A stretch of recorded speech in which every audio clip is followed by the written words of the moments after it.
UN evuddeyo n'alipoota ng'eraga amawanga ag'Abawarabu enkosebwa gye gakoseddwa olutalo nakyo ekigenda okuddirira singa olutalo luno lunaba luwedde newankubadde tetunnategeera ddi lwe lugenda kubanga lukomekkerezebwa. Njagala okutegeeza nti okusinziira ku Abdallah Al Daldali, ono Director wa UN Development Program Regional Bureau for Arab States, ono ye Director wa UN Development Program mu mawanga ag'Abawarabu, yavuddeyo n'alipoota ng'eraga nti abantu bagenda kwongera okwavuwala mu mawanga ag'Abawarabu, era yategeeza nti obukadde n'obukadde bw'abantu bugenda kusigala nga tebulina mirimu.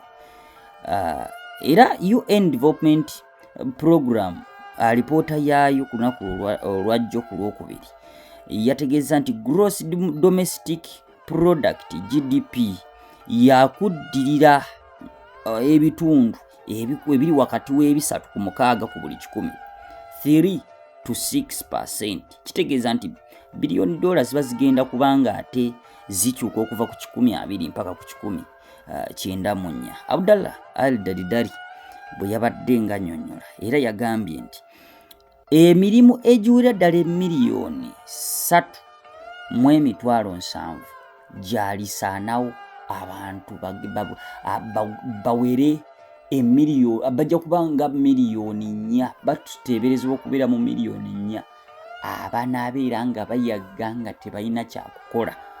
Olutalo luno terulese kyekimu amawanga ago. Oli wakutegeeza nti n'abantu abasukka mu miliyoni 4 balisigala nga banoonya emirimu tebagiraba. Kitegeeza nti olutalo luba lukosezza kinene nnyo mu mawanga gano. Njagala okutegeeza nga US n'eggwanga erya Israel bwe bakoseddwa mu lutalo luno, kyokka ate amawanga g'Abawarabu gakoseddwa kinene. Olutalo luno olumaze omwezi, kati nga tuyingidde mu mwezi ogwokubiri, tutandise omwezi ogwokubiri, njagala okutegeeza nti Iran mu kwanukula ebikompola bya Israel ne America bakubye Gulf Energy Infrastructure mu mawanga ag'Abawarabu agalimu ebitebe bya United States nga beesasuza. Kakati mu kukuba Gulf Energy Infrastructure, ekyo kireetedde okuddirira kw'ebyenfuna mu ggwanga mu mawanga aga kyondo kya Buwarabu ne bivaako n'okukosebwa mu byenfuna by'ensi yonna by'okwetooloola amawanga g'ensi yonna.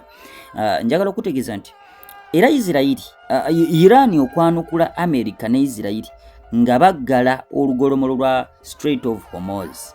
Njagala okutegeeza nti kino kyaleetera amafuta ne gaasi okubanga tebikyafuluma mawanga okweyongerayo katale ka nsi yonna nga bwe kyali, era kireetedde ebbeeyi y'amafuta okwongera okubanga erinnya okwetooloola ensi yonna. Kakati ebyo okuba nti nno tebakyasobola kufulumya bya bugagga bye tusuubira nti n'amawanga ago kwe basinze okwesigama, nga ne Iran yakavaayo n'ekuba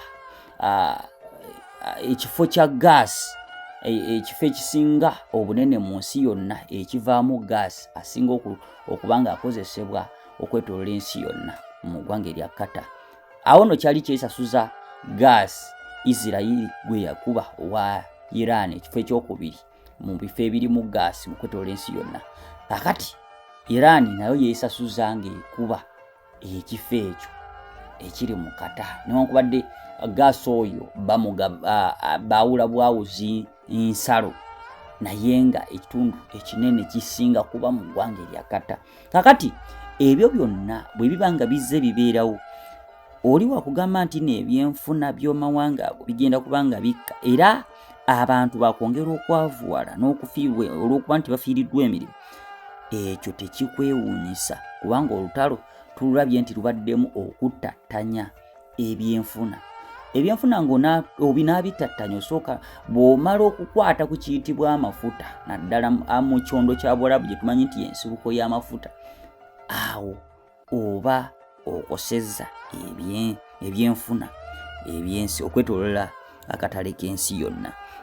Njagala okutegeeza nti we tutuukidde, newankubadde nti olutalo luno nga lwakatandika, twalaba nti nno ebipipa by'amafuta mu wiiki emu n'ekitundu byali bimaze okutuuka ku $10 ekipipa nga kimaze okutuuka ku $10. Naye olutalo we lweyongera mu maaso kiteeberezebwa okuba nti kati lugenda kusukka ne mu $118 singa olutalo lugenda mu maaso.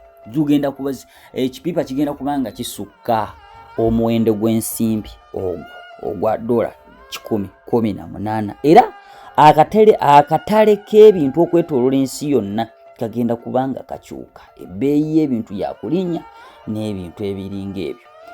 Wabula era alipoota eno eya Abdallah Al-Daldali bwe yabadde nga eyanjulwa eraze nti nno eggwanga erya Lebanon tukimanyi bulungi nti Israeli ekoze ennumba obuteddiza ku ggwanga erya Lebanon ne mu wiiki eno yennyini balumbye eggwanga eryo. Wabula ate ebigenda mu maaso mu Lebanon ebintu bingi bakyafumbya miyagi kubanga ebifo abantu mwe bawangaalira byongedde okubanga bisesebbulwa.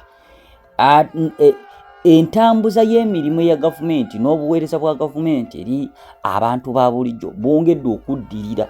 Njagala okutegeeza nti olw'olutalo luno olugenda maaso mu mawanga ago nga Israeli tekoma kuba Iran yokawula ne Lebanon, njagala okutegeeza nti abantu bongedde okubundabunda era nga emiliyoni z'abantu eziwerera ddala zisengusa okuva mu bifo gye zaali zibeera era banoonya bifo webagekaluba olw'ebikompolo ebiseka obuteddiza mu ggwanga erya Lebanon. Kinajjukirwa nti Abahizbullah ab'eggwanga erya Lebanon be baalumba eggwanga erya Israeli nga yakamala okukasuka ebyokulwanisa nga 28 omwezi guno gwe twakubya amabega ogwokubiri.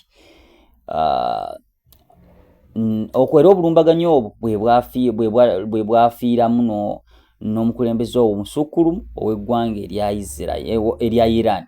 Kakati Abahizbullah mu kwanukula Iran nabo okwanukula Israeli baakasuka ebikompola era Israeli okuva olwo ekasuka ebyokulwanisa obuteddiza era ekigenda maaso mu ggwanga erya Lebanon kisa kinegula.